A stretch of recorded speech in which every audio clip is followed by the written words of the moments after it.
egotistical, so unpredictable, here on the SNL Network.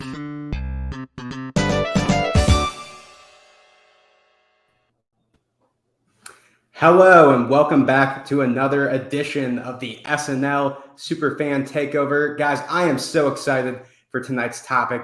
This is a topic that is near and dear to my heart and many of the people on the panel. We have the OG Superfan Takeover crew here, which is always fun to be back in the hosting chair to talk to these guys. So for tonight's topic, as you can see by the title of the video, we are doing a deep dive on SNL in the 2010s. If you guys have been longtime fans of the show, that, NBC will always put together every couple of years a primetime special highlighting, the best of the 70s, the best of the 80s, 90s, and 2000s. But for whatever reason, we haven't gotten the best of the 2010 special. Maybe it's another casualty of COVID. We don't know. But tonight we are going to remedy that and have our own Superfan Best of the 2010 special. We're going to be talking about our favorite sketches, moments, cast members, hosts, and overall themes of this era of the show, and kind of seeing how things have changed over the years. So just to be clear to you guys, anything that is from January 2010 to December 2019 is kosher for tonight's episode. So if you guys don't remember, that was the Charles Barkley, Alicia Keys episode in January 2010, and then the Christmas show in 2019, the Eddie Murphy and Lizzo show, which is a really fun way to end it. All right, so now that I've gotten the topic out of the way, I want to introduce you guys to our panel. First, we have the great Bill Kenney. Bill, how you doing tonight? I'm great, Sammy. This is a very exciting and daunting topic. Out of all the stuff we've done, this took the most out of me. There's so much to go through between 200 plus episodes of 10 years. But it was a lot of fun, and it was a lot of fun to look back on a lot of this. And I'm interested to hear what you guys have to say. Yeah, definitely a lot of homework. I don't know about you guys, but to me tonight, or this episode, kind of felt like, you've gone to every class in school, but then the final comes and you're cramming, and it's like, I've been to every class, but I didn't necessarily take all the notes along the way. But we're going to try to cover as much as we can tonight. Up next, I'm going to reintroduce you guys to Haskell. Haskell, how are you tonight? So excited tonight to have one eye on some nostalgia, one eye on the Celtics game. But in all seriousness, Sammy, much like you, these are my years. You know what I mean? I started high school in 2009, so I spent most of my high school years in the 2010s, and then college and young adulthood. So these really are my years. It was very nostalgic to go back and kind of watch this through and kind of think about where I was in those years. So very excited to kind of dive into it with you guys. Absolutely. Class of 2013 represent. And next we got Andrew Haynes. Haynes, how you doing, man? I'm doing awesome. So excited to talk 2010s with you guys. But like you mentioned, people may not know how much work goes into some of these Superfan episodes, because like with the roundtables and stuff, we just get to talk about one episode. We very often find ourselves in places where we're, just picking apart entire eras or holidays, or just like everything that goes into it. So that's the fun part of the job. I love watching SNL. So that it's obviously fun, but we'll have a lot to talk about. That's for sure. And speaking of sacrifices, I think there's a Celtics game on too, and Haskell's right here with us. So we're dedicated people. Yeah, and to the people tuning in the chat as well, you guys are dedicated. We're so happy that you guys are watching us live tonight. We don't typically do these live, so if there's any sketches that we haven't talked about yet that you want to chime in to the chat, definitely do so, and we'll try to get to those at the end. But awesome, yeah, I'm really excited. Let's get into tonight's topic, I suppose. So we're gonna turn back the clocks here to January 2010. What can I say about this time? Obama is about to finish his first year in the Oval Office. TikTok by Kesha is the #1 song on the Billboard Hot 100. And Avatar is the #1 movie at the box office for another week in a row. So just, you guys at home, picture where you were at that time. We have such a all-time great cast at this time with the likes of Will Forte, Bill Hader, Seth Meyers on Update, Andy Sandberg, Kristen Wiig. I'm not going to list everybody out because you guys know who this cast is. And I am curious. I do want to ask the panel here, and we can kind of go around really quickly before we get into our actual lists. What was your relationship with SNL like at the beginning of this era? Bill, if you can, quickly kind of talk about where you were in your relationship with the show. Yeah, I mean, this is very vivid to me because my daughter was about to be born, so I'm aware of all the stuff that was going on in the world, like the BP oil spill, like, as you mentioned, Obama, and this we've mentioned this before. This was kind of the end of the third golden era of the show, and I loved every one of these cast members. So we were getting to see a lot of good stuff from the likes of Kristen and Bill and Jason and Will, and yeah, I mean, I feel like this was a real high point for season 35, 36. Those years were really, really great. Absolutely. I mean, Haskell, you kind of alluded to, you're in high school, and a lot of people say, Lauren even says, people's favorite cast is when they're in high school. So, do you feel the same? Yeah, these were my years. Like I said, I started watching the show very young, but not really live each week. When you're in middle school, it's kind of tough to keep up that schedule. These are the years where it became kind of week in and week out for me, and keeping track and kind of knowing ahead of time who was going to be hosting. And, to all my friends throughout high school, all those excuses I made to like skip parties on Saturday nights, those were in fact excuses. I was staying home and watching a lot of these SNL episodes.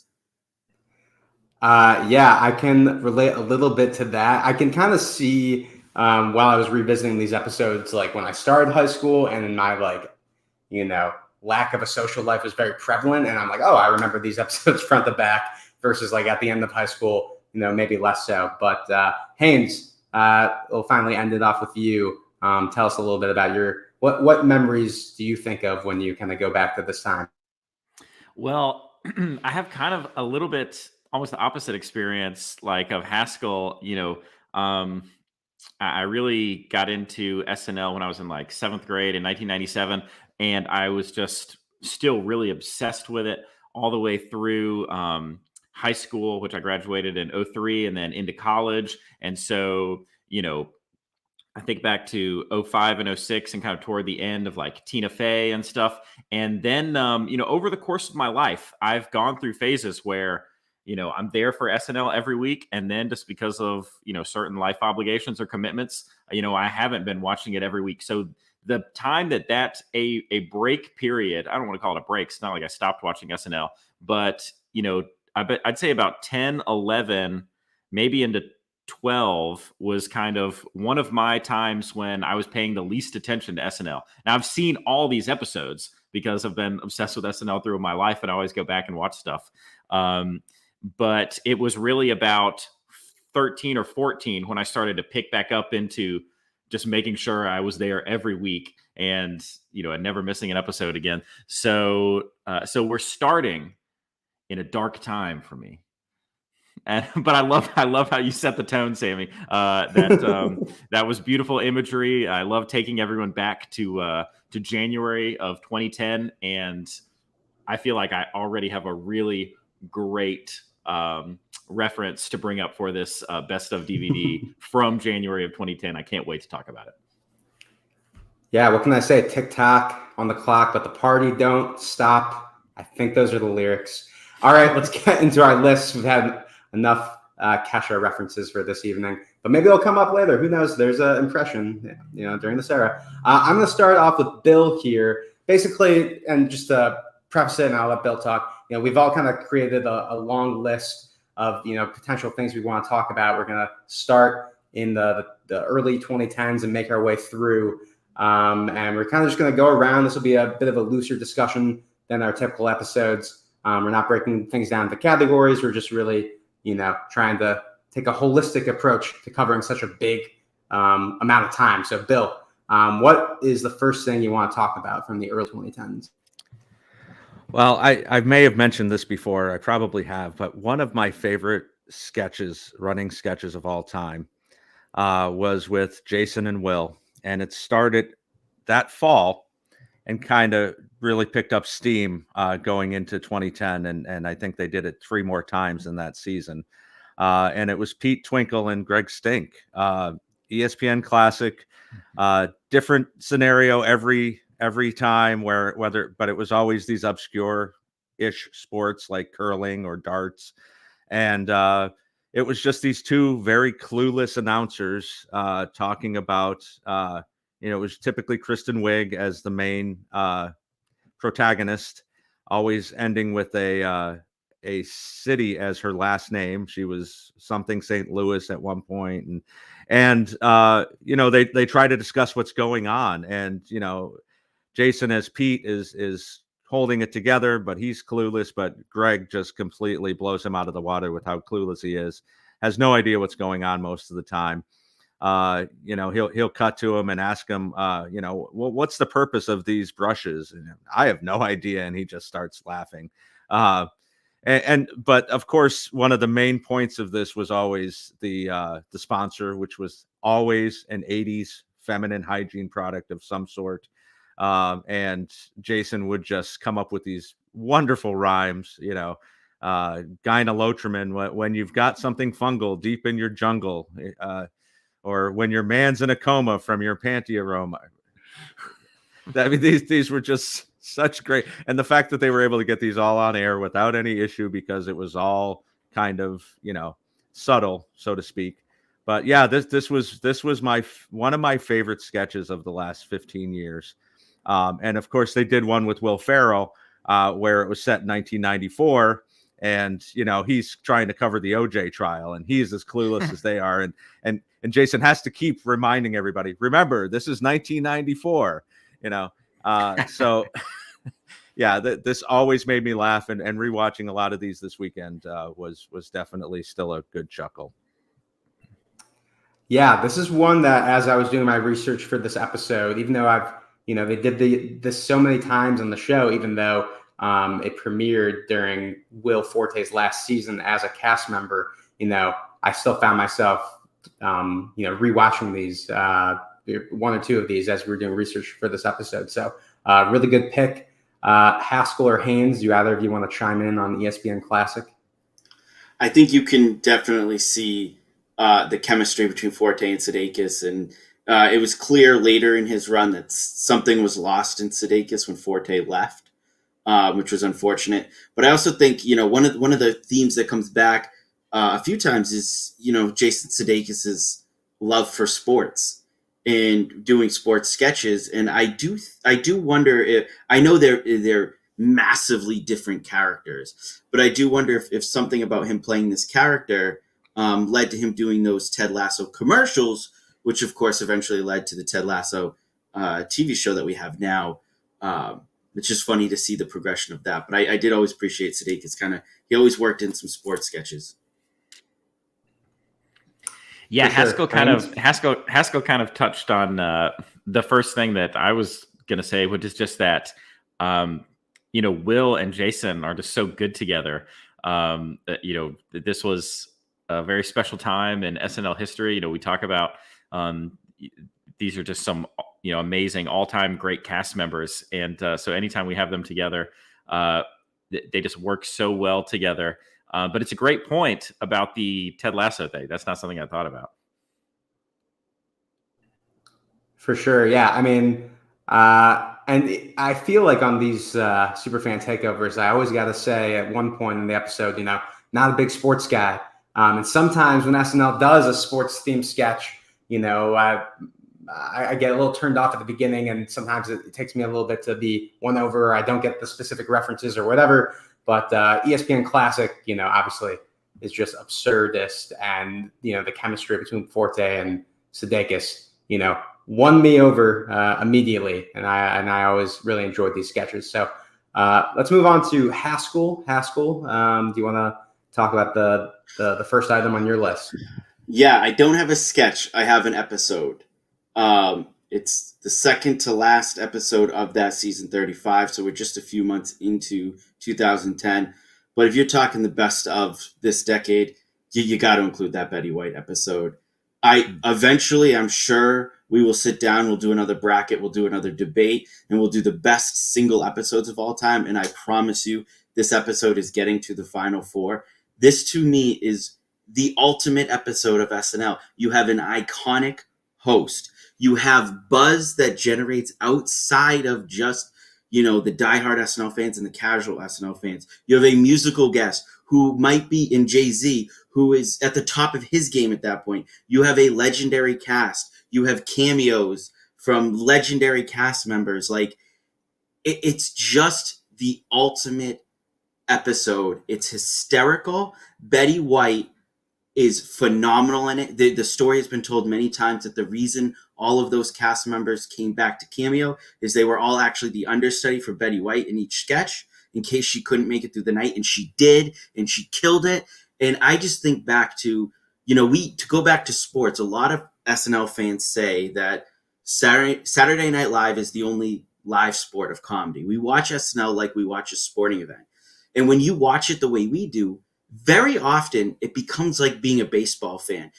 If, there's 162 games in the baseball season, you watch a ton of them, everything starts to gel together, and you're just like, oh, I kind of remember that. This Betty White episode is the World Series. You remember exactly where you were when you heard about there being a petition for her to host. You remember where you were when you watched this episode. It is, to me, to start off, it might be the high point of this decade, and it's the first thing out of my mouth. But I absolutely adore this episode and everything that SNL was in that moment. Yeah, Haskell, that's a great pick for an episode to bring up because, I mean, she won an Emmy, I believe, for this episode of SNL. And as far as like outside buzz, I mean, there was a Facebook campaign for her to host. And I just remember, the weeks or months leading up to that, it was almost like a bit of a meme, but also people genuinely around that time, she was starting to like be maybe a little bit more active in some film roles. I know she had like a role in The Proposal right around this time. So there was a bit of like a Betty White renaissance. And, so late in her life, we were able to still have her for, 10 more years after that. It was really amazing to see. And it was a great celebration of not only, so many great, women cast members from, a lot of different eras of the show, but also Betty White herself. So Bill or Haynes, do either of you want to jump in on this one? I do think that it is an all-time great episode. And yes, this might have jump-started the Betty White's, the kind of the renaissance of Betty White in culture.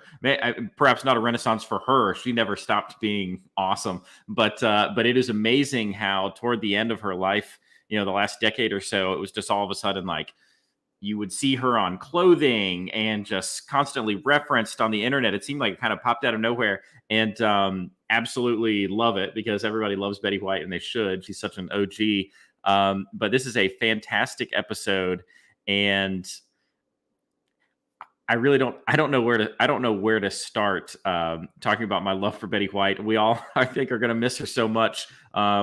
Something that the podcast audience may not know is that it may have been me who brought the curse of death upon her. I was in a text thread with some other buddies, and I don't recall off the top of my head right now who else had died that week, but we had two other very famous people die that week. I think I believe maybe Harry Reid. I think Senator Harry Reid died that same week, and then someone else. And I remember texting my buddy like, "Uh-oh, Betty White, better watch out." And then, of course, like 2 days later, she died, and I was grief-stricken and worried that I was perhaps some sort of witch. So this is a real personal thing that I had to deal with after we lost Betty White. But absolutely great episode. I love the what we're doing with this episode of the podcast, how we don't have typical super tight categories like we do for some of our Superfan Takeovers. So I love that. Sometimes we're just going to get a great sketch. Sometimes we're going to get a great episode. Sometimes we're going to get, just maybe a whole cast that we really need to dig into. So I think this will be a very fun conversational episode, and it's a great pick by Haskell. Yeah, same that these guys have all said.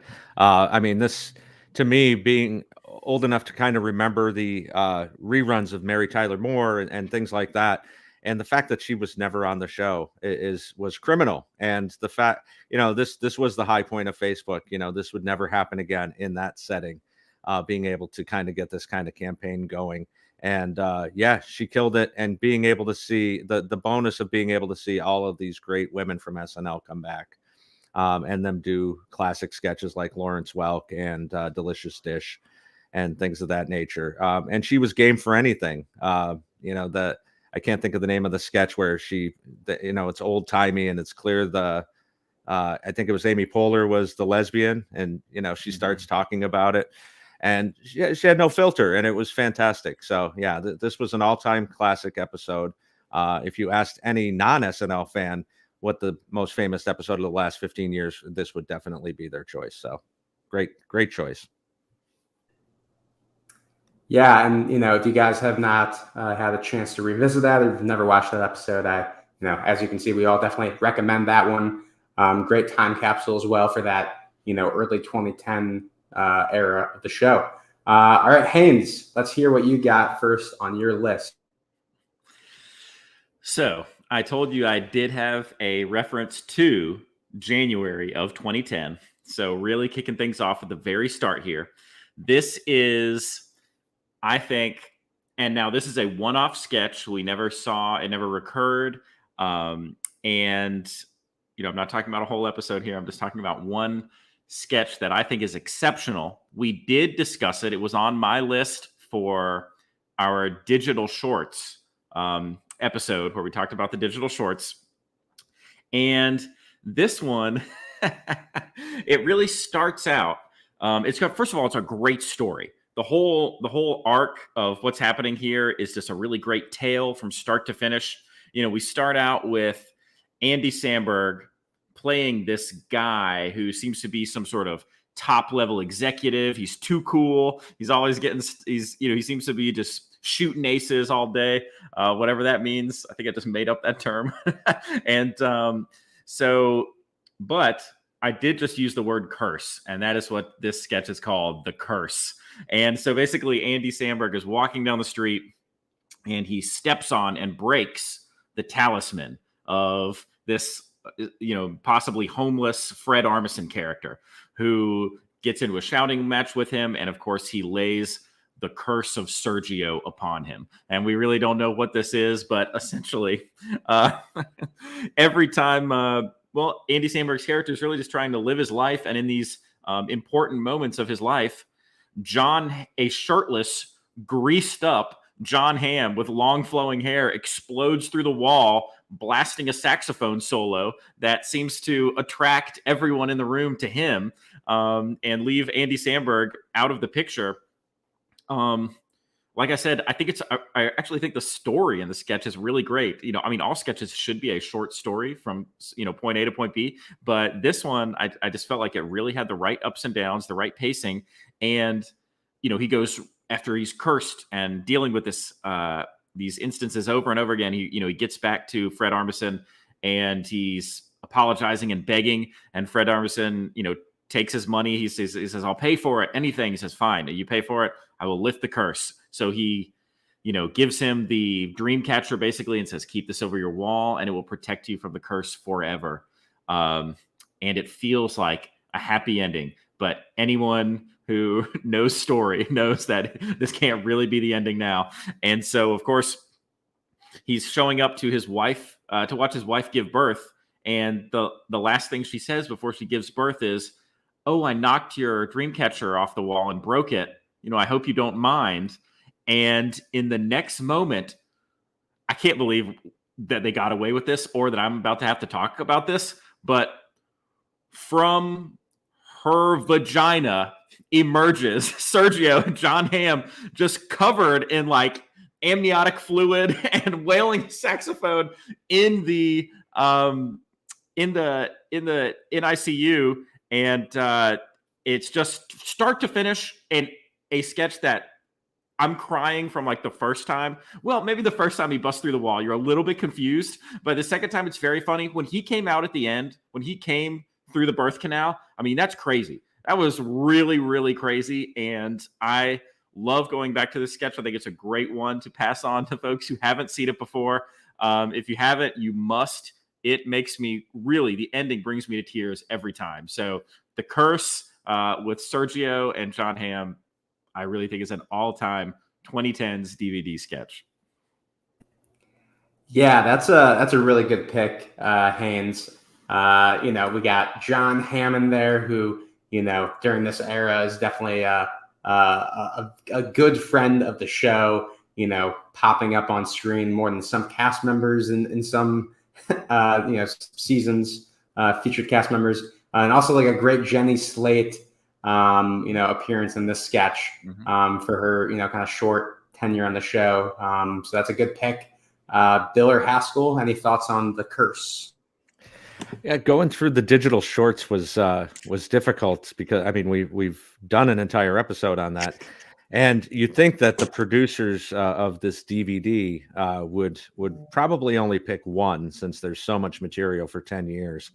And I was kind of trying to figure out which one I would pick out of those. And it was between Sergio and Jack Sparrow. I think it would have to be one of those two. But yeah, as Haynes said, there's so many funny moments in this, and the whole birthing scene, one of the funniest moments on the show. And, John Hamm, who regrettably has not been on the show in so long and looked to be on a fast track to 5-time, was very game in this as well. So yeah, great pick. Yeah, I don't think we could do this without mentioning John Hamm. It's kind of weird. I feel like he is so associated with that era. He hasn't hosted since 2010. So he wasn't even hosting in that era, but I do have the numbers in front of me. He hosted twice, and 3 times in total, twice in the era that we're talking about, but 5 cameo appearances and 4 filmed cameo appearances. So he definitely did leave his mark on that era. So it's kind of fitting that we do select a sketch that it has just a phenomenal performance by him. Haskell, I love that you have stats in front of you. I was like about to pull them up, and Haskell, you beat me to the punch, which anytime you guys can beat me to the punch, please do so. It makes my job a little easier. All right, cool. So let's move on from The Curse. And we're heading down to 2010, and something that I think should be mentioned if we're taking the approach of this is the 2010s era.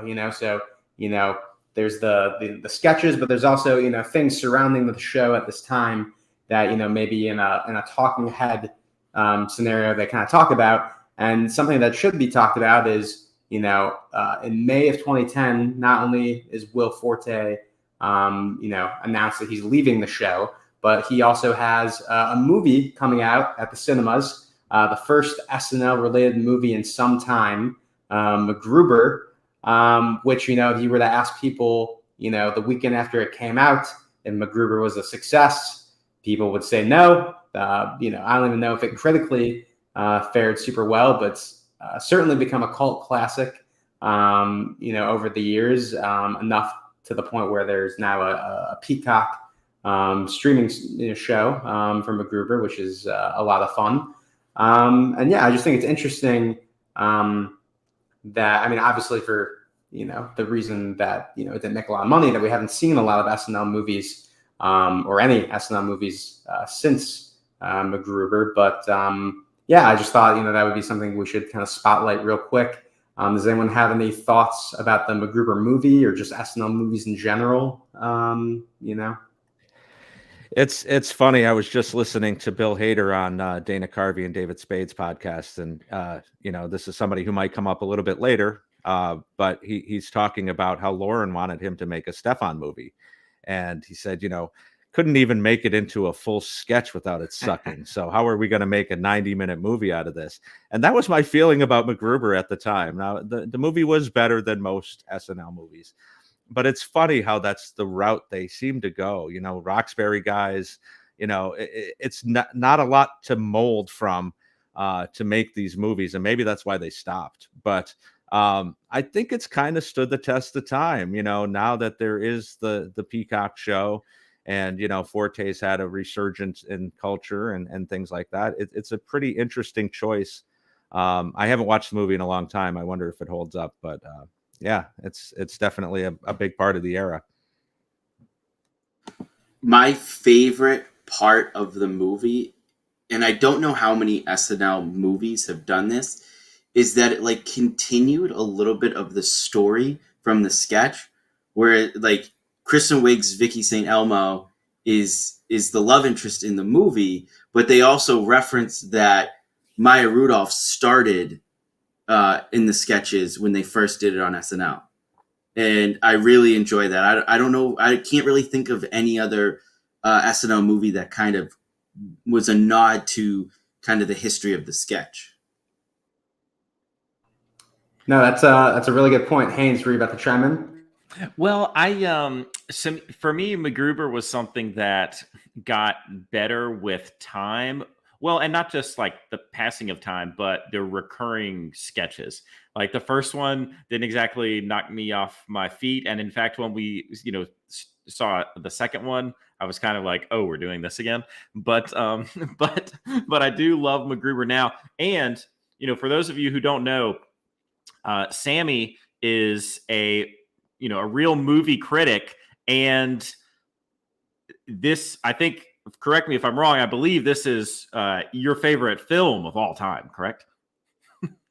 Yeah, that's not true. I mean, maybe it's my favorite SNL movie, maybe, but maybe not even.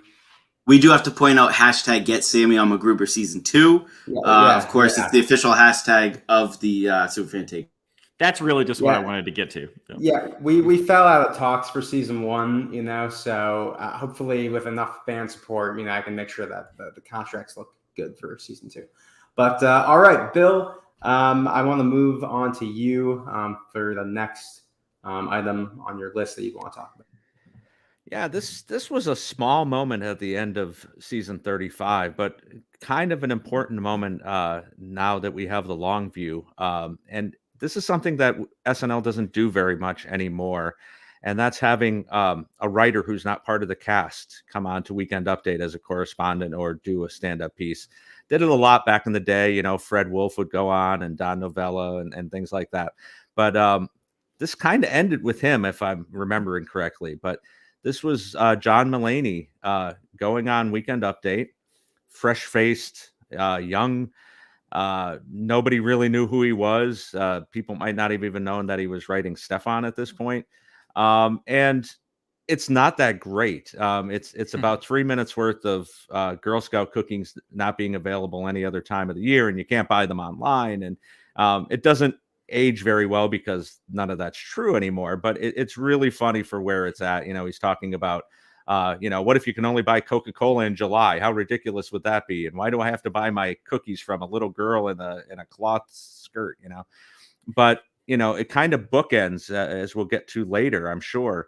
The progression of Mulaney's career and how important he's become after he left the show to SNL. So it was episode 20 of season 35. He goes on Weekend Update with Seth. Yeah, no, I remember as, a kid in high school, seeing John Mulaney come on. This might have even been the first time I was familiar with him, and some of my friends who were a little more well-versed in, newer stand-ups would then tell me like, oh, I've, seen this Comedy Central special or whatever. I don't even know if he had one at that point, but, over the years would become familiar with him, and he maybe made like 1 or 2 additional appearances at the desk. I know some of the online chatter at the time was, could he, take over Update or whatever. But yeah, definitely as far as a bookend goes, is a cool kind of parallel to see, him coming on as a writer and then, being someone who, emerged as, the later 2010s kind of go-to host. Haskell or Haynes, do you guys have anything on this piece? I try to avoid being like a hipster type person. Like the whole gatekeeping thing and everything that goes with that. But that's what a hipster would say.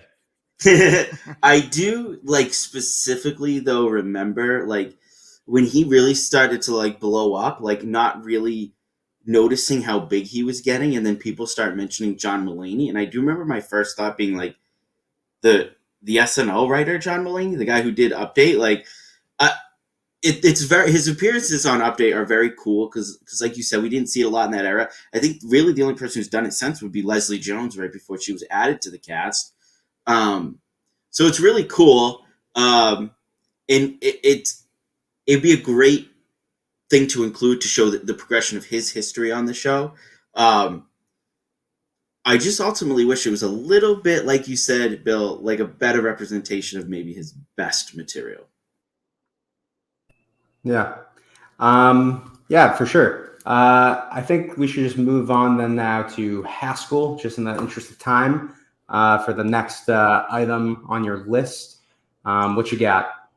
So in the interest of time, I'm starting to wiggle a little bit. We're still in the early part of that decade, but for me, we're sort of starting to close out that era, my era, and this was the era of the ultimate SNL farewells. Like so many SNL eras, like didn't get a farewell. Like it ended badly, and I think Lauren has sort of, with a couple of hiccups, has sort of tried to make sure that happens. But I mean, you have three really great. You have Kristen Wiig for me doing the, She's a Rainbow, my all-time favorite sketch. And I know Haynes will disagree. He's not here for the feelings. He's here for the laughs. I'm sorry. I was literally, as a junior or senior in high school, in tears watching that sketch because those were my people. And then, the Stefan farewell is amazing because you include the SNL universe and we get to see these characters that he talks about come to life. And then Fred Armisen's farewell, he has the TYLM, I heart you, which is thank you, Lorne Michaels, I love you. Again, it just shows like we're not silly for falling in love with this show. We're not silly for falling in love with these cast members. The people who fell in love with this show when they were in high school, they go on to be on the show. And then it's heartbreaking when they leave. And I'm so happy that this era had so many great farewells. I still go back and watch them, and it still can bring me almost to the brink of tears because I loved that era so much. And so of course you have to include those. I mean, you say that you cried back in high school. I mean, I watched this yesterday, and it's hard to find the Kristen Wiig one. It's hard to find because of the music rights. I went on some maybe shady website to try to find it, and teared up again. Even though I've seen it so many times at this point. I mean, it's I'm not saying it was cheap of Lauren to pull those punches, but it was just like, oh my god, like and you see like Bobby Moynihan, like almost kind of break down, like being able to see like every cast member kind of have their own goodbye. And it is also like kind of awkward to see like Kate McKinnon there, and they were on the show together for like 2 episodes or something like that. But this is a great pick. Bill or Haynes, anything to chime in on, these farewells from like, 2010 to, 2013? Well, first of all, that was a very fair and accurate characteristic about me that Haskell pointed out. I am here for the comedy. I'm not here for the emotions, but that's why I'm watching comedy. It doesn't mean that I'm emotionless. In fact, I'm a very passionate person, and sometimes, perhaps overly demonstrative. And I really just wear my emotions on my sleeve sometimes. And yeah, I mean, this one will make a slobbering fool out of anybody. I think it actually was the thing that I was going to bring up if you went to me after Haskell. This was the next thing that I was going to say, and that's because it's in 2012. Yeah, and it's kind of toward the end of this early part of the 2010s era. So yeah, Mick Jagger, She's a Rainbow, and Ruby Tuesday, and just dancing with everyone. It was just so emotional, and just an absolutely one of the most beautiful things I've seen in SNL history, written by Colin Jost. Yeah, I think there was, a time where they were thinking it almost might not even go into the show. But I think, boy, we're all glad that it did. I think that's something that Kristen mentioned during the Howard Stern interview. And but just an all-time, perhaps the most beautiful moment in SNL history. Although I think a lot about, coming back after 9/11 and that kind of stuff too. But this was actually going to be the next thing that I brought up if Haskell hadn't taken it. So mark that one off the list. Yeah, just a fantastic moment. Obviously, this would have to be on the DVD. Yeah, and just to quickly shout out, you mentioned 3 cast members, but another one that came to mind when you were talking about this was Andy Sandberg. He left on the same night as Kristen, and although he didn't get a musical goodbye during the end credits, the week prior he had the 100th digital short kind of special, which was a lot of fun, and then the Lazy Sunday 2, the sequel that we never knew we'd get. And I think it's also interesting to point out, this was on my list, but this is just kind of a good time to throw it out. During the Lonely Island, or Andy Samberg's last 2 seasons of the show, which is what kind of falls into this era, they still had some gas in the tank. They had Great Day, Shy Ronnie 2, I Just Had Sex, The Creep, Jack Sparrow, and a bunch of others that even though they'd already been doing it 5 years at this point, at the start of this decade, they still had a lot of fun digital shorts up their sleeve. But yeah, so I think we should move on to Haynes here. Haynes, since that wasn't what you're able to bring to the table now, what you gonna bring? Yeah, so I got to talking about that and kind of didn't have a chance to think of what I might bring up next. But I guess, well, listen, this is as good a time to talk about it as any. I mean, obviously, at some point, one of us was going to have to mention that, Stefan would have to be obviously something that would be, carefully placed in this documentary, and I think would get a lot of attention. It's obviously, it might be arguably the greatest Weekend Update character of all time, or at least in the last, 20 years. I think it's one that people reference probably more than any other, at least in the last couple decades. So yeah, since you kind of took my juices with that one, yeah, let's talk about Stefan. Yeah, I mean, as far as, iconic cast members during the show, Bill Hader is definitely up there, and Stefan is maybe his biggest character. Bill, do you want to chime in a little on Stefan? I was surprised that they did this 19 times in the decade. Kind of crazy. Yeah. I couldn't believe, and of course, they did it a few times in the decade prior. So, yeah, I don't know that I would go so far as to say he's the best Weekend Update character ever, but definitely up there. This is kind of a great era for Weekend Update characters, and I'm going to bring up a couple later on. But yeah, and Seth was so great to play off of these. Obviously, played off Stefan very well, and how his tenure ended. But yeah, I mean, Bill Hader and John Mulaney working together were just fantastic. And the fact that Mulaney would always try to make him laugh by changing a couple lines right before the live show, kind of one of those behind the scene things that always makes me chuckle. So yeah, that's a very good pick and definitely needs to be included.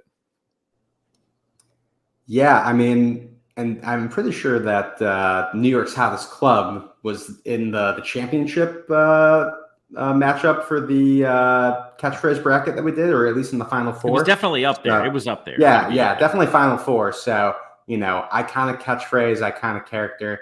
While we're talking about Bill Hader and we're talking about, kind of the end of this run of cast members on the show, something that during this rewatch kind of surprised me that I kind of forgot was kind of this late into Bill Hader's time on the show. That is a sketch that I find myself coming back to, at least a couple times a year, whether it's a friend of mine sending it or I'm sending it to a friend or whatever, is the sketch The Puppetry Class, with the Seth Macfarlane as the host, which, was a really fun episode, just peak Seth Macfarlane, in 2012.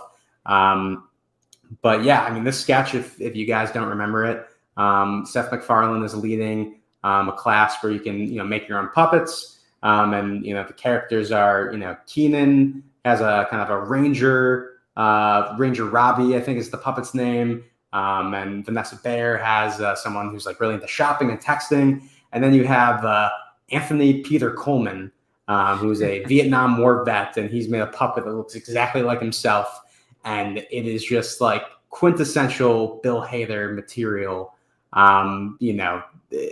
Just the intensity he's able to bring to the role while he's, kind of, playing around with this puppet that looks exactly like him. There's so many funny lines and great visuals. My favorite being when he's taking a drag from the cigarette and it comes out of the puppet's mouth. Everything about it. For me, also, just taking a look at this season, Kristen and Andy had just left. And Kristen was, she was really the star of the show while she was on there for this last couple of years.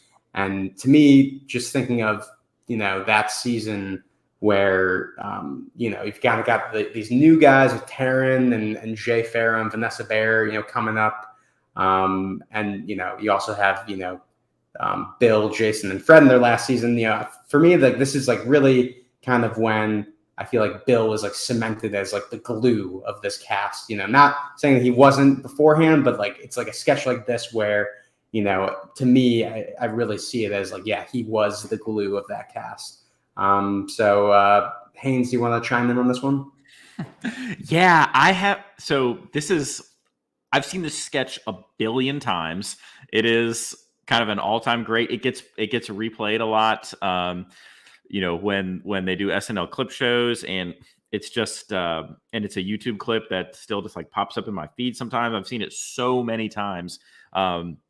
Seen this episode so many times. It's very good. I love impressions. So Seth MacFarlane, I loved seeing Seth MacFarlane on there, but I haven't seen this sketch in a while. So I wish I could make tons of direct quote references, but all I remember is the gruff voice and the feeling of all of them. Like Seth would say something along the lines of like, well, try it with a little fun. And he'd say something like, fun died on the hill at Quezon or something, it's like, I don't remember exactly. No, you nailed it. So yeah. I don't remember some of the exact quotes, but this is a brilliant sketch and just one that, yeah, absolute peak Bill Hader. Really, if you wanted to expose someone to Bill Hader, you might show them this and, maybe his Pacino or something like that.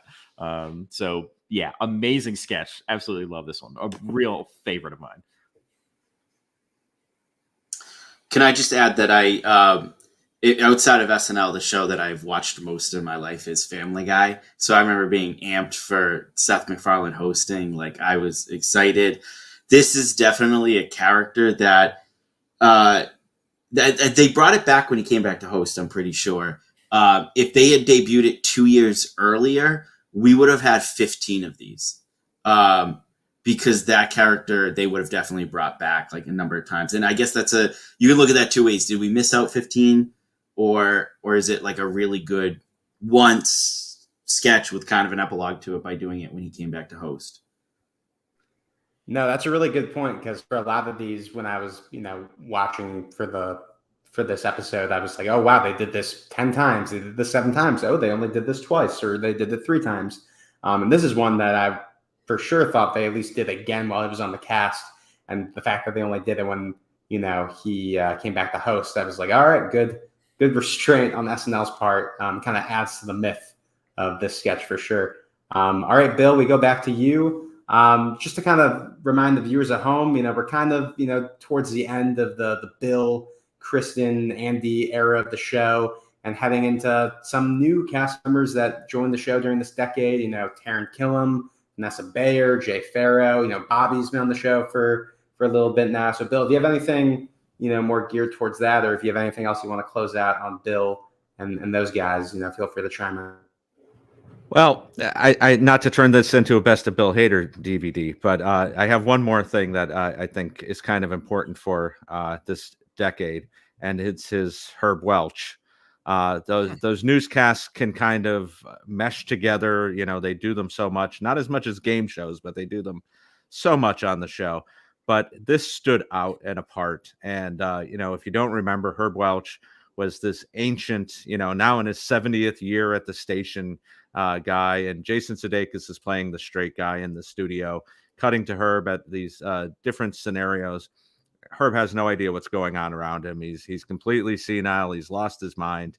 And the one that sticks out to me was he was on a campus trying to figure out a drug problem, and Jesse Eisenberg was hosting, and he's talking to Jesse, and he just not talking about drugs at all. He's asking him how he feels about Ebbets Field closing, and that was in like 1958, and he cuts to Keenan, and talks to him about the drug problem when Jason tries to get him back on track. And, Keenan finishes what he's saying and is, there you have it. School's fully integrated.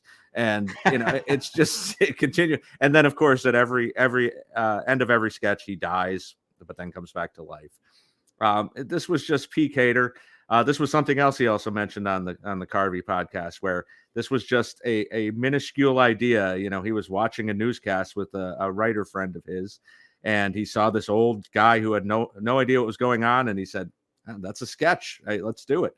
And he turned it into this gold mine 6 times. So, this was great Bill Hader stuff. Definitely. I mean, if people have been watching the Superfan Takeovers for quite some time, they know we love Bill Hader, and this is definitely a sketch that I enjoyed revisiting. Haynes, did you have anything to chime in on this one? No, I'm just crying at Nicole Rovine's message here in the comments saying Herb Welch walked so Edith Puthie could run. Nicole's right on that one, I'll say. But all right. Well, Haynes, if you don't have anything to add, we can move on over to Haskell. Haskell, you want to share the next item on your list? Yeah, I'm gonna officially move us out of that Hader era. I'm going to season 39. If you could give me, when John finally lets me host, we're doing the official season 39 deep dive. To me, it's this lost season, and there's so much to dive into. There's 2 real things that I'd like to talk about. I'm going to go with this one because I don't know if anybody else will mention it. I love when you can watch an episode of SNL and remember what was going on then and what things were like then. And as somebody who went to high school in the 2010s, I was beat over the head with teen girls who loved One Direction. And it's one of those things as a high school, you're like, oh my God, they suck. And now I'm 27 and I hear a song and I go, man, music ain't what it used to be, because those guys could sing. So I just want to point out that Paul Rudd One Direction episode, I think there's 2 great moments of it where One Direction joins the cast of Anchorman, specifically Anchorman 2, I think around that time. And they sing together. That's great. And then just a phenomenal sketch where Paul Rudd plays like a One Direction super fan, and he's with all the teen girls waiting for them to come out. He's quizzing them on their birthday, and he's going crazy. And it's just like peak Paul Rudd. Paul Rudd's another guy that I feel like we have to mention, like through a few different eras, has been a go-to guy. I think he's one of those quintessential hosts that could have been a cast member. So, but to just look back in that era, I know One Direction was musical guest a few times in that era, but that just felt like it was peak them. And Paul Rudd just is like the cherry on top of like what is just a great kind of timely reference to their fandom. Definitely, and obviously Harry Styles has come back onto the show and has even hosted. I'm not sure if he did double duty that time, but he's. The One Direction lore lives on as far as SNL is concerned.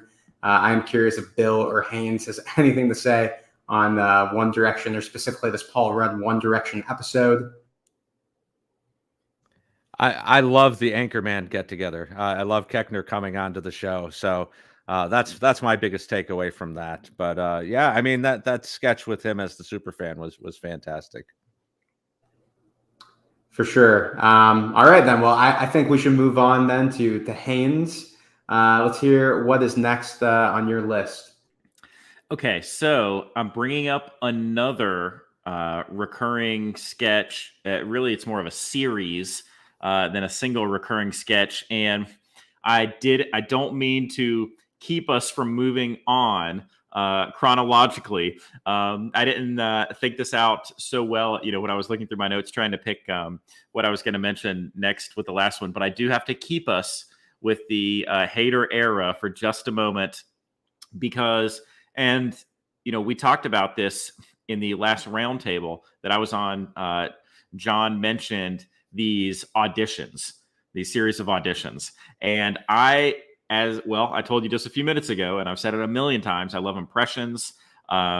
So these are right up my alley, and all of them, Back to the Future Part 1 and 2, Jurassic Park, you had the Star Wars auditions were so good. They even did ones for Who Might Host the Oscars, which had some really great impressions, particularly Melissa Villaseñor's Sarah Silverman was very funny. Lion King, 50 Shades of Grey, Top Gun. Those were not the best ones. I really think the best ones were the Star Wars and the Back to the Future. Hader, obviously, we get to see his Pacino. We get to see, Jay Farrow as Eddie Murphy and Kristen Wiig as Jennifer Tilly. John Hamm does an amazing Robin Williams, or maybe not amazing, but pretty good. I really liked it a lot. We get to see Hader's Aldo, which is always good. I didn't grow up watching MASH or anything. My parents always had it on in the background. I didn't pay that much attention to it, but for some reason I love his Alan Alda. And we get two different versions of Pee Wee Herman, one from Taron Killam and then another from Mikey Day. And I think they're both pretty good. I think maybe I would go Taron over Mikey on the Pee Wee Herman impression. I'm not sure, but these sketches just used as, a rotating door for impressions are just right up my alley. And I really have enjoyed all of them. Yeah, I'm really glad someone brought this up because I love these, especially as a big kind of movie buff growing up, just seeing like these cast members do, these impressions of, people from different eras, potentially auditioning for these movies. I ate it up. Haskell, did you have anything to add on the screen tests? Yeah, I don't know who wrote those. Clearly had to have been somebody who was there for a while because some of these sketches go back a long time and they were there for a while. So I don't know if it was one person, people that took up the mantle. The only thing I love them. I thought Bobby Moynihan killed it. His Danny DeVito as BB-8 is great when he just rolls on the floor. The only thing I don't get is like the cast right now is stacked with people who can do great impressions. People who can do great impressions who aren't getting screen time. Write one of these sketches. Like, do it now. There's so many great opportunities. There's Marvel movies coming out all the time that kind of fit into this. Bring them back. Love it. That is such a good point, Haskell. I mean, when you think about it, I know we're talking about the 2010s, but JJ, Chloe Fineman, Melissa, so many great cast members that could excel with this kind of sketch. Even the Family Feud format, I feel like it's been a couple years since we've seen the Celebrity Family Feud.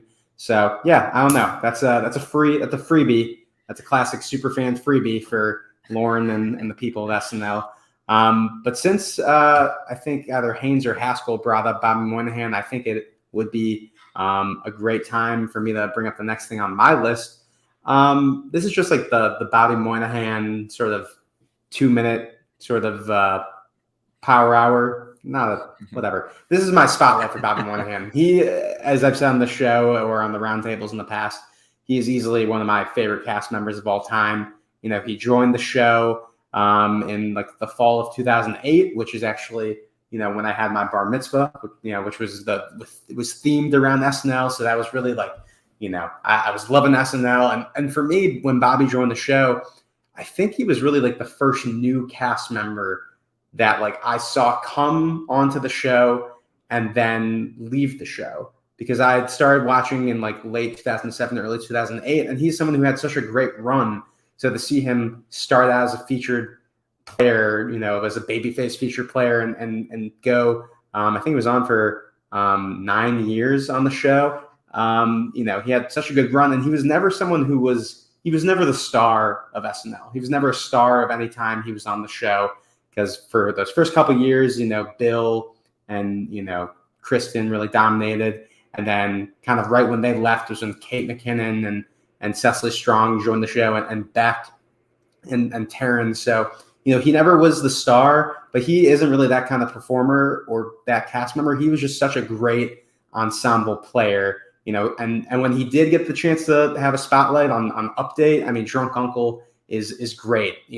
So many great Update characters. I don't know. I just think he's somebody who, if he had never left the show, there's that joke in Rick and Morty to where, they're doing the SNL interdimensional cable, and for his 25th consecutive year, Bobby Moynihan, like he could have been like a Keenan in an alternate universe. I could see him fit in different sort of eras of the show. And I think he was just maybe not a glue guy, but just like really good, ensemble player.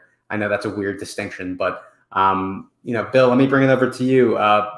Any thoughts on Bobby Moynihan? Yeah, he's actually the next one I'm going to bring up with a particular thing that he did. But great points all around. I mean, I'd put him kind of in the Kevin Nealon category, where he was never the number one guy on the show, but you could put him in anything. He was going to be funny in anything. He would do the silliest things. I always think of I think they did it 2 or 3 times with, he brought the kitty cat on the spaceship, and he's, oh, my little kitty cat. He didn't care how much he embarrassed himself, or as long as it was for the funny, he was all in. And yeah, I love him too. Yeah, I mean, he came on the show multiple times, painted himself orange and wore a wig to play Snooki. So, we're talking 2010s. We had to bring up that Snooki impression. But Bill, was that what you were going to bring up just now for your Bobby Moynihan sketch, or did you have something else? No, I was going to bring up Anthony Crispino. I thought this was one of the best Update characters of the decade. He did this 11 times. And he was, always got his news secondhand. And it was another perfect example of mostly Seth playing off of this character. And, he'd come on. Did you hear about this guy, Gandolfi, the wizard out in North Africa? He's been sending all these Twizzlers. or did you hear about this Best Picture Fargo? It didn't even come out this year. It's directed by the Affleck duck. And Seth would try to correct him and get him, where did you hear this from? And he'd always have this ridiculous name like Cinnabon Jovi, his friend down by the docks. And this was a perfect example of what Moynihan could do. Drunk Uncle is more famous, but I think Crispino brought it every time. Yeah. Haynes? Bobby Moynihan was, one of my favorite cast members while he was on the show. He just really appealed to me, and I was very sad when he left. Like you, I could have seen him sticking around for a million years. Everything we've talked about, Anthony Crispino, Drunk Uncle, the BB-8 was great. His Sam Kinison was great. He is just hilarious in sketches with those, his eyes kind of bug out. He does that funny little face where his eyes kind of bug out. And a stalwart of the 2010s, no doubt. So great reference. We've mentioned all his great characters. Let me just chime in with one more. Slappy Pappy. I mean, again, we might have to do a Bobby Moynihan episode, because again, he's phenomenal, and there's just a real likable quality about him. I mean, Bobby Moynihan episode. I mean, let's save that one in the chamber. Let's not let any podcast get to it before us. But if we're shouting out Bobby Moynihan sketches, The Sopranos, the teenage years or whatever, where he plays, Tony Soprano. I just binged The Sopranos a couple months ago, and I finally got to rewatch that sketch, and I'm like, Bobby Moynihan. Haskell, do you have anything Bobby Moynihan or otherwise to bring up? I'm back in season 39, and it's something that it's a series of sketches that they did. They had one, I would say, definitive follow-up to this sketch, and then they kind of did things in the same vein of it. And this is another one that sort of highlights the Lost era, because it felt like something that we were going to get like this sketch every year, one of them. But it's when all the female cast members would team up for their song. So they start with Twin Bed, and then the definitive follow-up is Back Home Baller. And they did a lot of other songs, but I don't think any of them, I don't know if we ever saw Little Baby 80 again. They did plenty of songs where Kate and 80 and Cecily, they all sing together. But these two, Twin Bed, it might be the definitive sketch of that. I always call it Lost season 39 because it was such a transition year. I think if you showed casual fans the top 50 sketches from season 39, Twin Bed is going to be the one that they remember. It was, relatable in certain circles. It was a holiday thing. And then they came back and they did it the next year. Back Home Baller was probably even a little bit more relatable. I still, to this day, me and my fiance cannot grab a bowl in our house without doing Leslie Jones's bowls, all kinds of bowls. Like that verse is so hot. That's a hot verse. Yeah, and that was probably the first time that Leslie Jones really started to find her footing on SNL. Because it was a rough start, and then I think she did become like a really good cast member. That was like an important step for her. But those two sketches back to back, and the fact that they had such a loaded female cast at the time, but nobody was really the star yet. Like even Kate McKinnon hadn't really led the cast yet in season 39, that it really gave them a chance to start to take over. Yeah, this is a prime example of one that definitely crossed over. I have two younger sisters, and like they reference Back Home Baller, and I don't even know if they know it's from SNL, like 100%. So that's how much it kind of has crossed over. Haynes or Bill, you have anything to chime in on these songs? I had Back Home Ballers on my list, and I should have coupled them together like Haskell did with Twin Bed. I almost forgot about Twin Bed, which is really just as good to me, even though Back Home Ballers might slightly be my favorite. But I love them both. First of all, they're both catchy, but also, yeah, they're so relatable. Particularly, I just really feel like the Back Home Ballers is something that, I mean, I really relate to like almost every line in that song. They're so funny. I get such a kick out of Cecily with the one line about laying on that couch and hearing that it sounds like my mama needs help in the kitchen, but if she thinks I'm moving, then that bitch be tripping. It's just like, it's so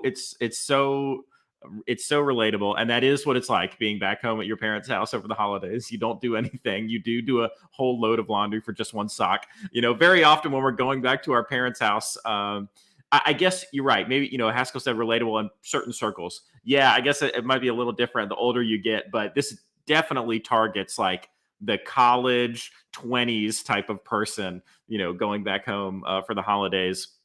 Love it. In Twin Bed. Yeah, really enjoy both these. And both top notch, I think. Very good. Yeah, well, Haynes, let's stick with you. And why don't you give us the next thing you want to talk about? Okay, so I'm trying to decide if I should hold off on some of this stuff.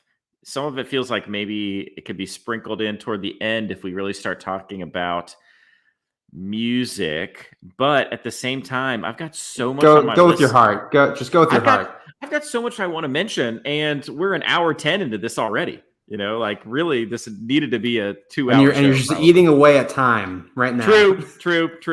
All right. Then I will go with something. All right. I'll drop this on you. Most of the time, and I love stand-up comedians, and that's why I like them to host, and I know they're always going to kill the monologue. I don't think there are many times really ever when I've heard a monologue and thought that it was so important that it would need to be referenced in a decade documentary, about an entire era of the show. But the Dave Chappelle post-election monologue, I think, was just incredibly powerful and well-balanced. Some people may not have been listening very closely when he caught a lot of backlash. He talks in some of his other stand-ups about how he caught a lot of heat for saying, that he was going to give Donald Trump a chance, but it was conditional. Remember, it was conditional. He said, I'll give him a chance, but we demand that he give us, the historically disenfranchised people of this country, a chance as well. And so I never saw that as him, being two-sided or talking out of both sides of his mouth. I saw it as his way of, taking this moment to talk about how important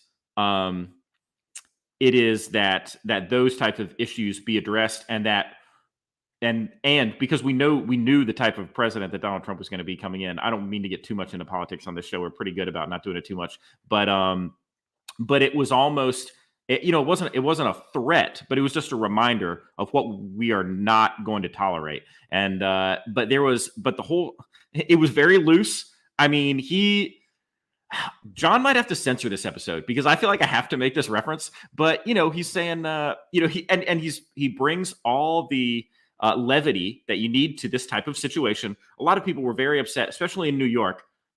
I wasn't in New York at that time. My buddy said the subways were silent that day. Like, people didn't know how to speak. They were so just shocked that this had happened. And I feel like Dave Chappelle, despite his recent controversy, is still the greatest comedian of our generation. He was the perfect person to touch on this stuff. And, he made a lot of good jokes. He talked about Obama and he talked about taxes, but he talked about, and he said, listen, I don't know what it'll be like as a president, but he's like, I'm ashamed to say I am staying at one of his hotels right now. He said, and listen, they do a very good job. The lady comes in the morning, she cleans my room, I grab her by the pussy, and he says, hey, it's okay. The boss said I could. And it's like, and then he goes, I apologize, Lauren, or something. And so, like, this is, and I mean, really, we don't usually get this, graphic with this type of language on this show. So I really apologize if John has to clean this up a little bit. Maybe he'll cut this whole thing out. But I think this monologue was so important, and it was so Chappelle. I mean, he pushed the boundaries, saying the things that I just said, and was much less comfortable saying them than Dave Chappelle was, I'm sure. But he did it on national television, and to me, this monologue is one that I will never forget. It felt so powerful in the moment.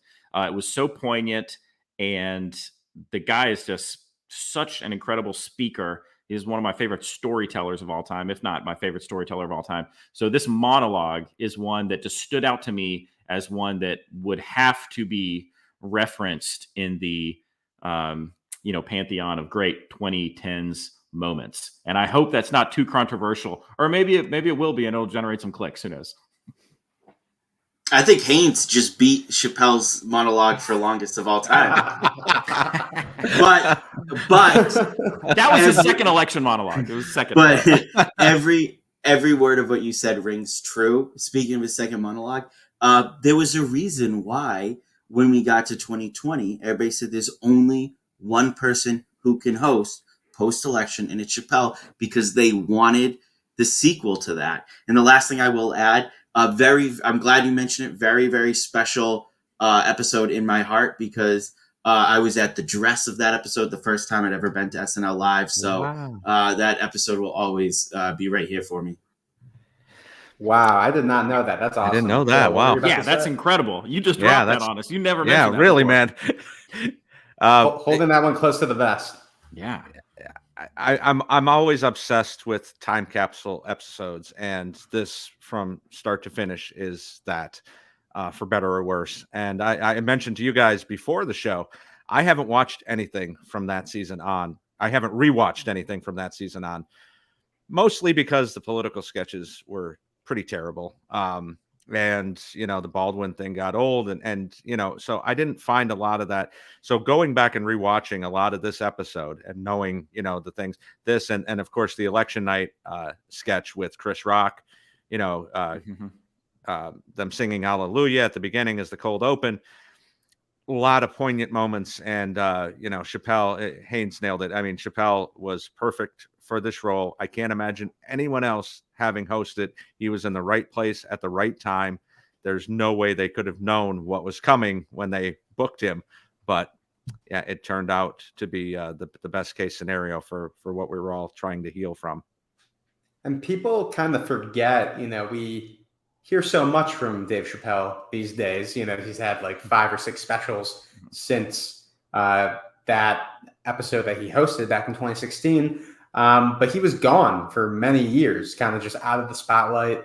He would do comedy shows here or there, but nothing, like televised or taped or whatever. So, not only was this kind of like the beginning of his sort of comeback in the comedy space, but, tied with the moment, made for such a iconic kind of, you had to be there sort of thing when the election results came out and you're like, oh my God, Chappelle is hosting this Saturday. Like, we got to hear what he's got to say.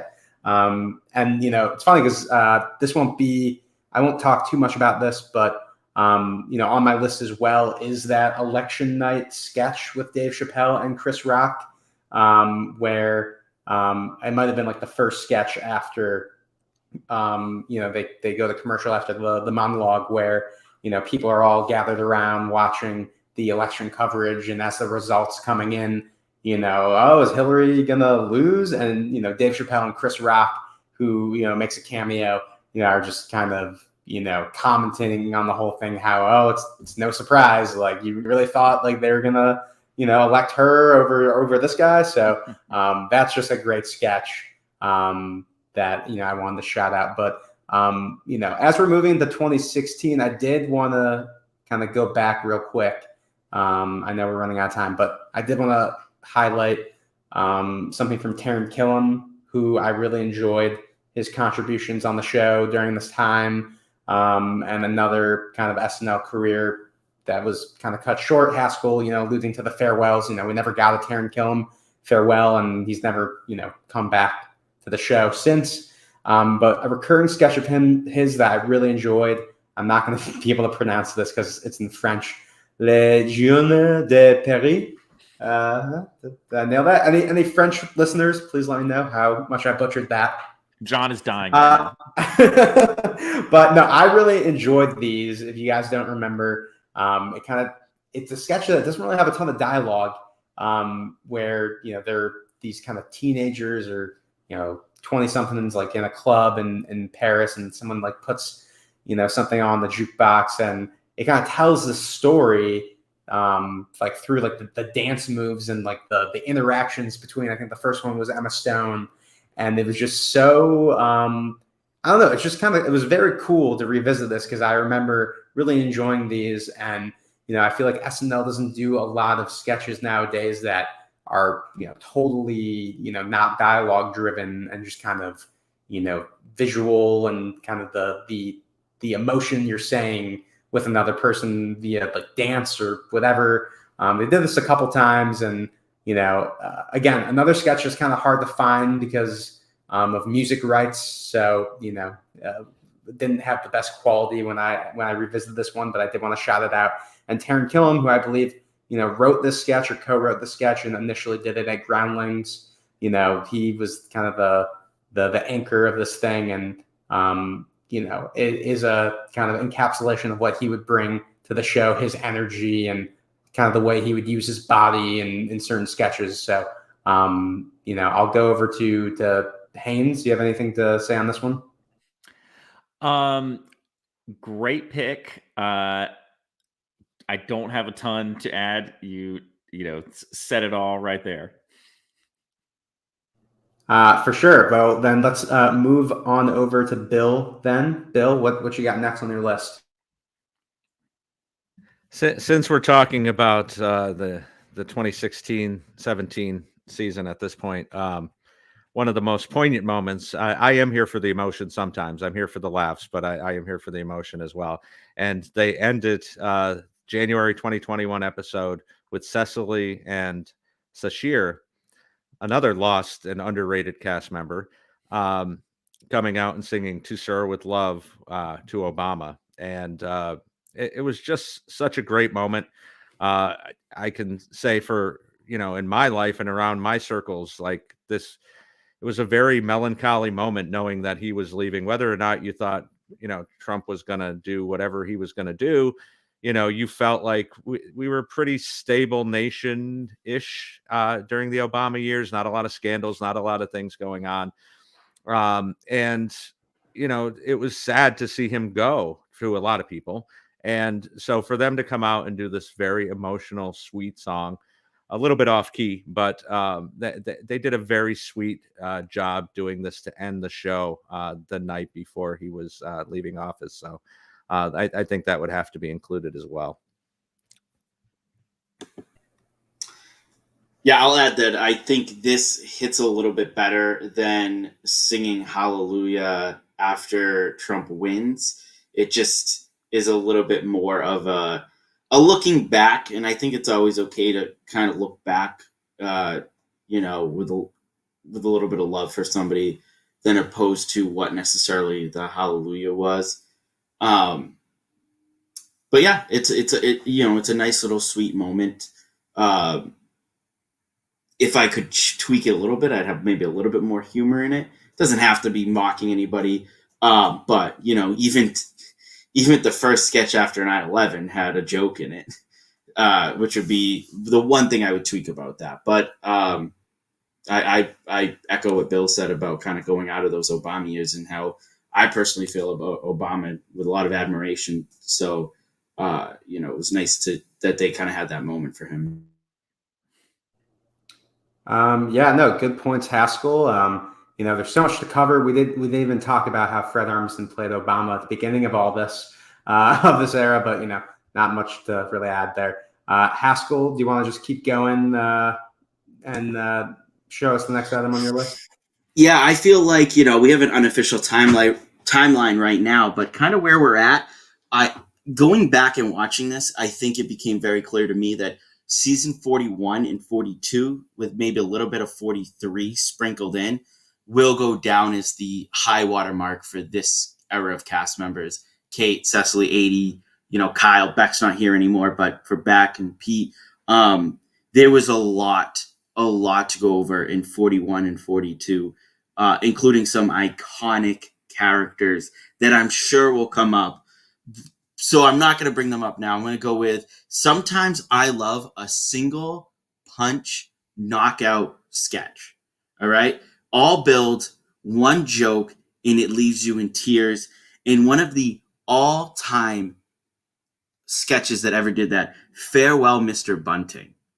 Right. So it's supposed to be Dead Poet Society. Fred Armisen plays the teacher that's fired. They're all getting up on the desk doing the "Oh, Captain, my Captain" moment. And Pete gets up to do his, and the ceiling fan cuts off his head and sends it around the room. There's very few jokes leading up to it. Like Bobby is playing like a very gruff, like headmaster type. But it's really played like a straight remake of Dead Poet Society until that moment. And to this day, it might be one of the few like honest spit takes that I've had watching SNL. Like that just took everything out of me with one punch, and they play it up and they throw the head around. But it was on I believe it's the finale of 41. So it's one of the last sketches of that season, but it is phenomenal. Yeah, this is a great pick. I'm glad you brought it up because I somehow did not have it on my list. Haynes or Bill, anything to add to Farewell, Mr. Bunting? I had completely forgotten about this, but yeah, it is an amazing lead up to just one big punch, and really the only thing I remember is Pete getting his head cut off, and it's hilarious and stupid and right up my alley. I don't think we have enough gore on the show anymore. Maybe Sarah Sherman will bring a little bit back to the table. I think that'd be fun. But yeah, very fun pick that was completely off my radar. Completely forgot about this. Also, let me just toss out there with the time thing, like before you went to Haskell, I was just going to ask, like, should we all just like read off the rest of our list now? Like, how long are we going to let this go? Because I have a ton that we could actually talk about. We might just have to like, all right, here's my 6 things that I really wish we could have mentioned. However, you guys want to do it. I mean, how about we go around one more time and then we do something like that. So Haynes, why don't you start us off with this kind of last round? All right. If I'm going to do one more, then, I am the guy who's here for jokes and not emotion, but, this was at the very end of the 2010s, but it was something that I think touched a lot of people, obviously, and it was something that we'd all been waiting for a long time to see this person come host. And when Adam Sandler did his Chris Farley tribute, I mean, that was just so powerful and so beautiful, and it was funny. And Chris Farley was just so funny, and seeing all those references to him, and I loved how much how important it was to Sandler to make more than one reference to Chris's father, because Chris loved his father so much, and he made a few references to him and showed a picture of him. And so it's like, that's something that I think marks a really well done tribute. It's not just for the audience, it's almost like, hey, if you're seeing this Chris from heaven, it's for you too, like it's touching the things that Chris would want to talk about if he had to memorialize himself. And I just thought it was very well rounded and beautiful, and obviously something that that hopefully would not go unmentioned when we talk about this decade. My personal favorite episode of this era, like, it's a great episode. I don't think it's close. His monologue is fantastic. The Farley thing, I have this written down. Rectix, I think, is my fiance's favorite sketch ever. She still will quote it all the time. So there was a great moment of, I still remember like tweeting that day, like, Sandman's coming home. And just, it felt like, because we all, if you're of a certain age, like, you had Sandler and SNL, but then you grew up with Sandler. Like, his movies were was huge. Yeah. And it's just like, he was coming home, and it ended so bad. And then he was at SNL 40, and he'd done some stuff, but he was coming home. And then he gets there, and that could have been enough. And then he knocked it out of the park, and you start to feel selfish. You're like, that's great, he came home. When's he hosting again? Because I want to see him again. So my favorite episode of this era. Yeah, I mean, if you ever listen to our roundtables or our predictions, or you always hear us talking about how we want alumni to come back, and the high watermark of the recent era was definitely him. Eddie too, of course, but something about Sandler being more recent, as Haskell alludes to. This was my era, listening to his comedy albums, going to see Happy Gilmore. These things were so important to my young adulthood, and to see him come back after such a terrible ending. The last season he was on was not that great, and then of course he famously gets fired. So yeah, this episode from top to bottom was fantastic. I had seen him do the song at his show just a couple months before this, and to see him do it again, and to see how emotional he got. He probably had performed it 200 times by that point, but he's still choking up talking about one of his best friends and his castmates, and what he meant to him. So yeah, great pick, and definitely something that has to be included.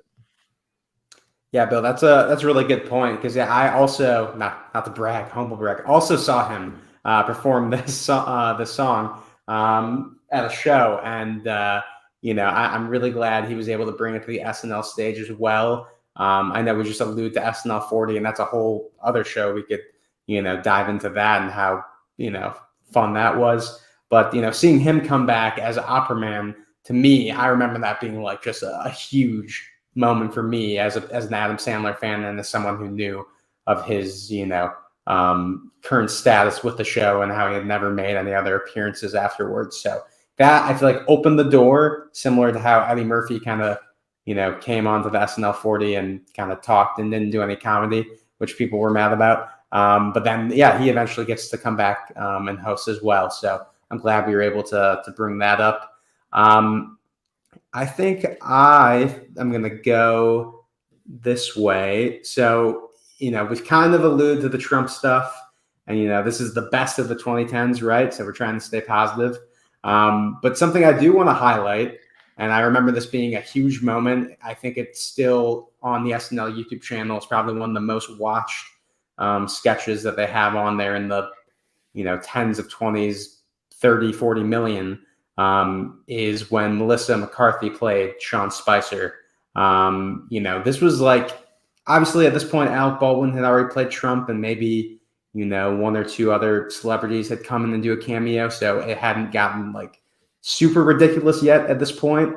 But, I believe also the sketch wasn't even the cold open. So, when this kind of sketch happens, you're expecting, oh, well, it's a Sean Spicer sketch. Who's playing Sean Spicer? And I swear for the first minute, I wasn't entirely sure because Melissa McCarthy wasn't hosting that episode. It was just a cameo. I think it was a Kristen Stewart hosted episode. And you can tell the audience, applauds.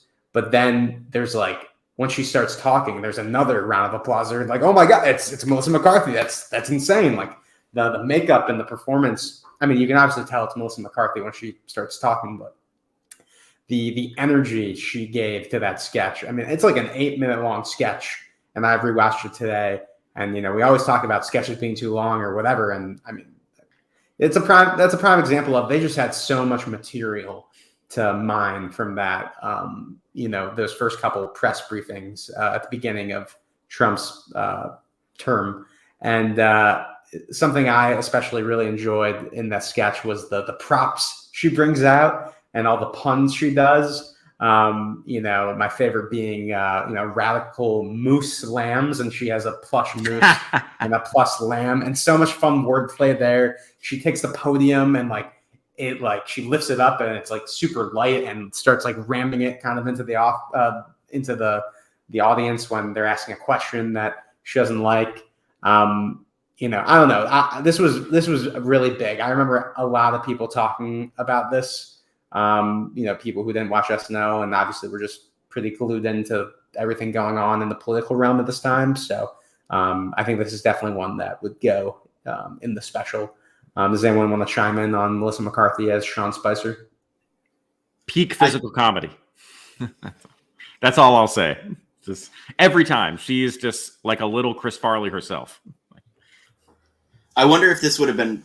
It was huge at the time, and then I feel like is not as well remembered, and I wonder if that was just fatigue of SNL of bringing on.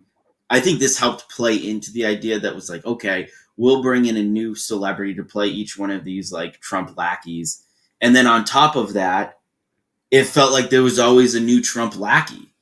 So Spicer was kind of gone, early into the presidency. And, he made made an appearance at the Oscars, the Golden Globes, one of them. And people were like, oh, gross. And then he kind of has not done much. So there's never been a chance to revisit this. And if you haven't revisited it, revisit it, because it is Melissa McCarthy is an A+ as this character. Yeah. I mean, this is the highlight of a pile of complete trash. She was, if this had ended with her and JHJ had come onto the show 2 years earlier and whatever, I mean, there's all kinds of what ifs that you can do with this. If they had just stopped with her as the recurring or a special guest cameo, but they had to go to Ben Stiller, and De Niro, and the endless tropes of all John these Goodman, Steve Martin, Bill Murray, Jim Carrey. I mean, Yeah. just it really sours that era for me, where this could have been funny, a funny way to look at a terrible presidency, as other presidencies they've done. They couldn't pull it off. They had to go for the big name and the clicks and things like that. But taking it just as that, I think she did a fantastic job. And I think she did it 4 times, but that might have been one too many. But yeah, the first one was phenomenal. Can I point out one thing that our friend Casey puts in the chat? He mentions Christine Baranski wanted to play Betsy DeVos.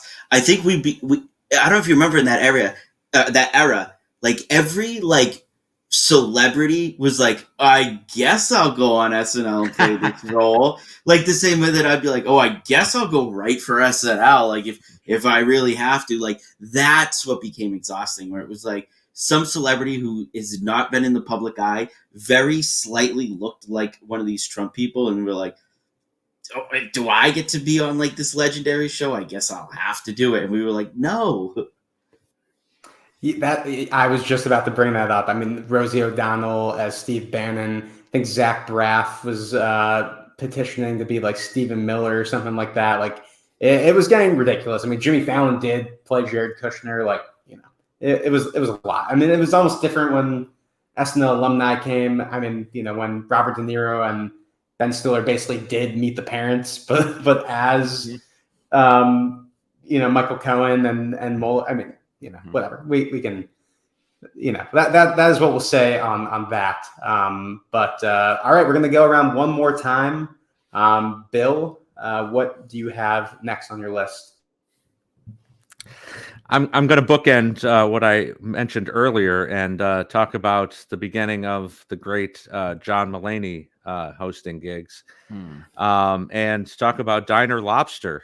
You could either put this or Bodega Bathroom on. I think Bodega's kind of superior, but Diner Lobster's probably more famous, so they'd probably go with that one. The first time you see this, it was just so ridiculous and so funny, and nothing like they had ever done before. And Pete and Chris playing the customers, and Kate and Keenan as the lobsters. Very funny, very long, and now they're kind of in this pigeonhole where they have to do this every time he comes on. But some have been better than others. But I believe this would have to be included, and maybe right after you show his early Weekend Update pieces. I totally agree with everything you just said. I had the exact same debate. I did settle on Bathroom Bodega just because it's my personal favorite. I enjoy it the most, but that was the debate I had. Maybe it would be Diner Lobster because that started this, series, which obviously are amazing. Like you said, some are better than others. But yeah, so that was one I had on Bathroom Bodega is one I had on my list. And I do feel like we have to recognize, that we really hadn't seen anything like this before. And then it became quite a thing. And so, just definitely a late 2010s highlight. No doubt about it.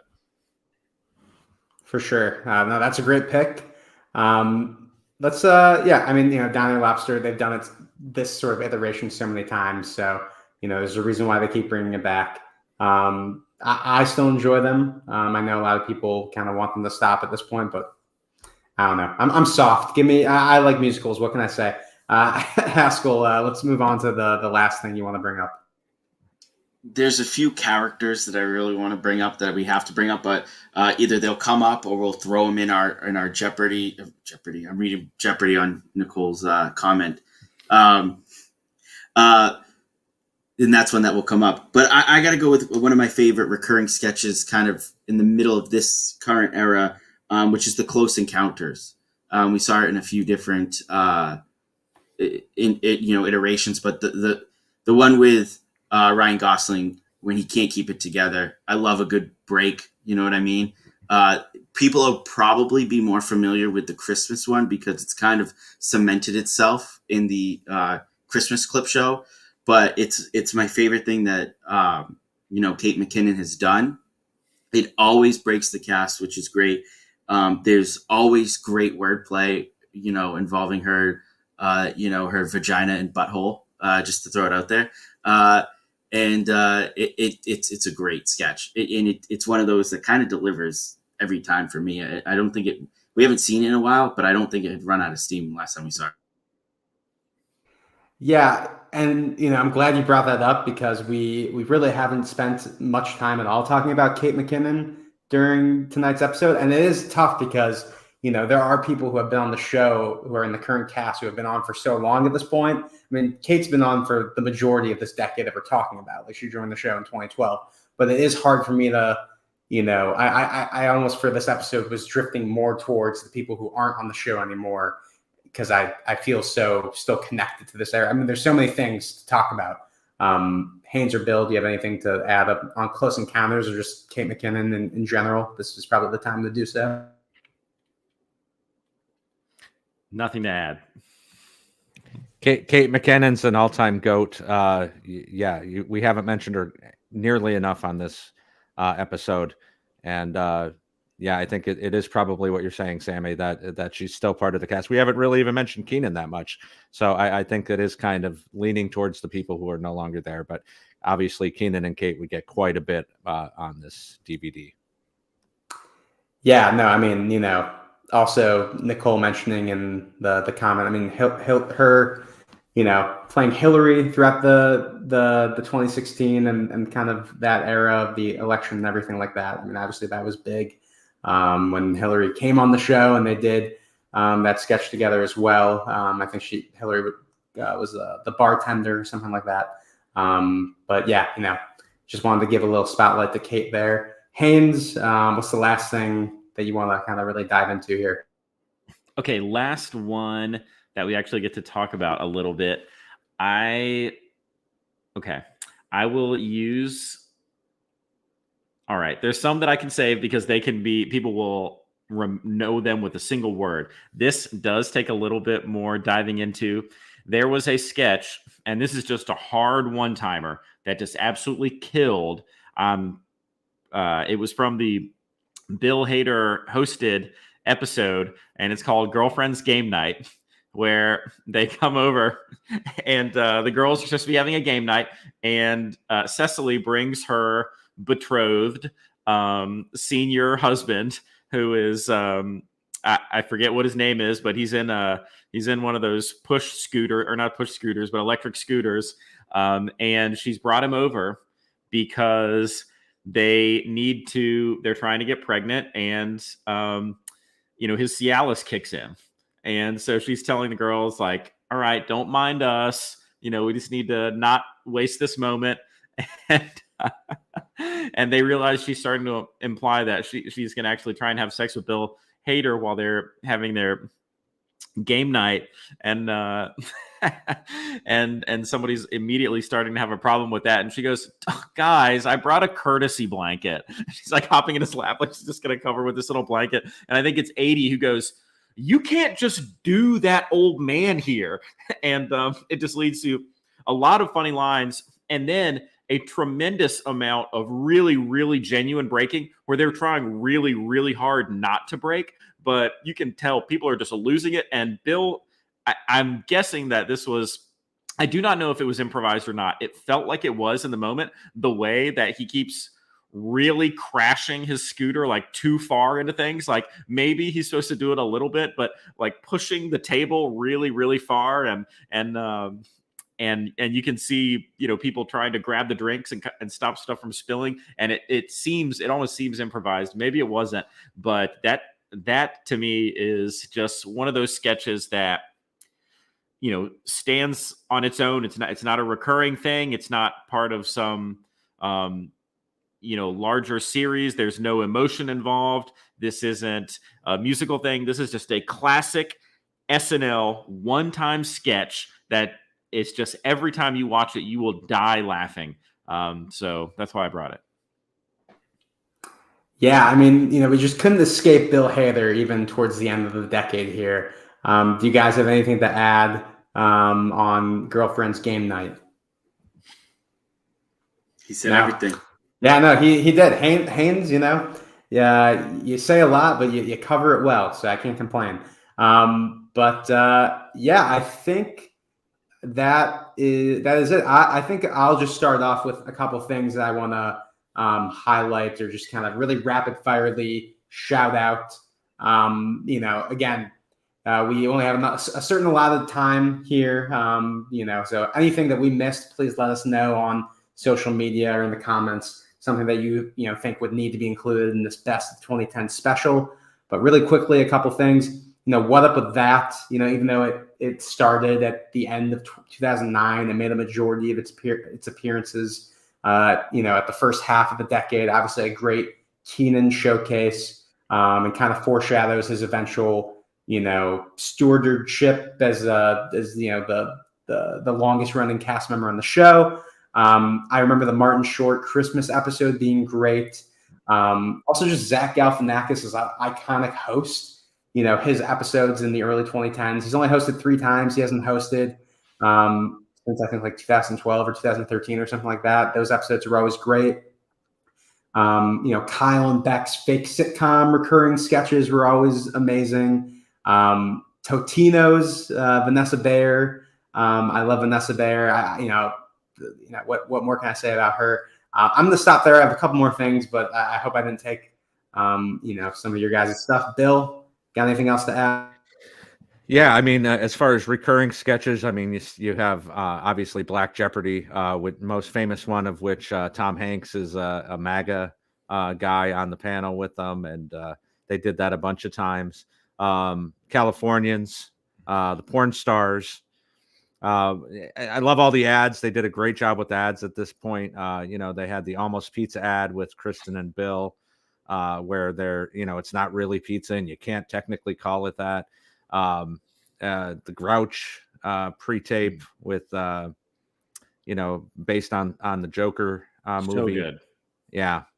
And one of the things I like, and this is another reason I love seeing alumni come back, is seeing the cross section of a bunch of different people. And they did an ad with when Will Ferrell came back for Bertucci's Pizza, and it was him and Kate and Heidi and Kyle.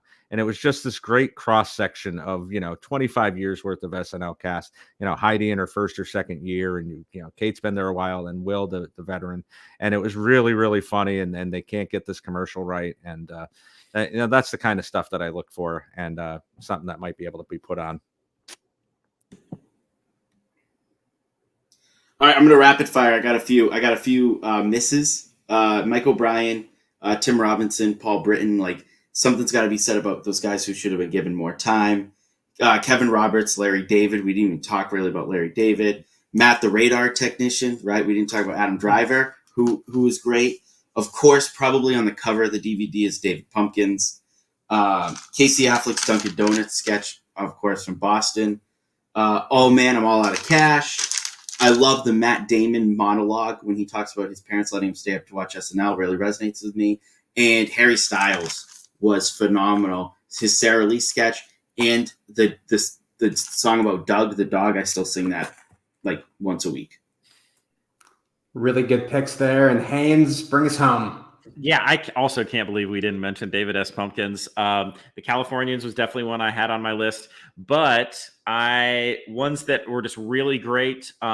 What's That Name was done twice, once with Paul Rudd and Vanessa Bayer, another time with Mulaney and Cecily. That was just an absolute killer sketch, as well as I think Ellis mentioned earlier, something I had a reel at the top of my list. Meet Your Second Wife with Amy and Tina. That was amazing. I also have one more sketch that was a callback to the 1980s, of course. And this was when Eddie Murphy hosted with Lizzo as the guest in 2019. We got the return of Mr. Robinson's Neighborhood. So I feel like that was just such a fun thing that it might get referenced. And then 2 musical things. One, Tina and Amy singing Santa Claus is Coming to Town with Bruce Springsteen was just really special. And also, again, from the Chappelle episode, I loved the tribute to Phife Dawg with A Tribe Called Quest. That was awesome. So those are just some of the things that I wish we had time to get to. Yeah, and we really didn't even get into so many great musical guests over the years during this era as well. Just so much to talk about. But I think we did a pretty good job given the allotted time.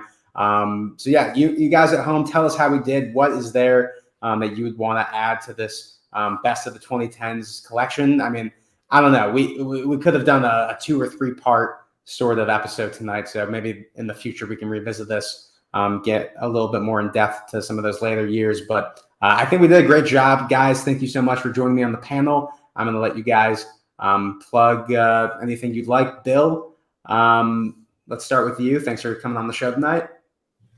Thanks for having me. Always a pleasure. You can follow me on Instagram or Twitter at BKLove73.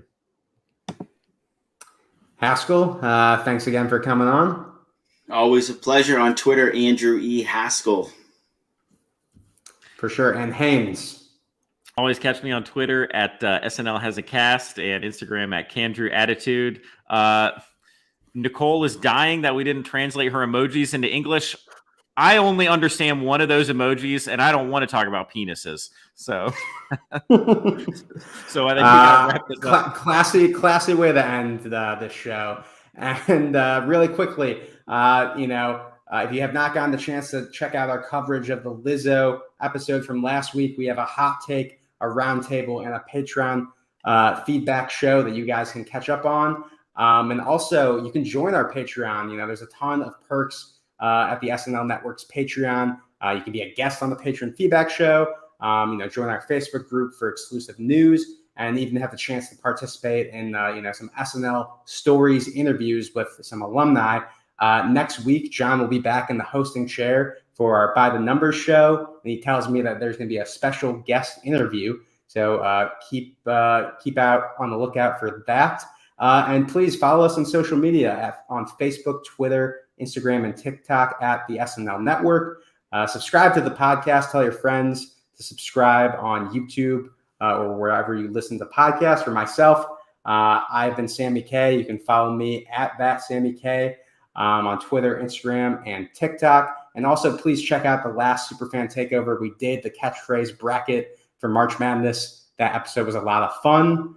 All right, I think that's it. For Bill, the Andrews, and myself, we'll see you next time on the SNL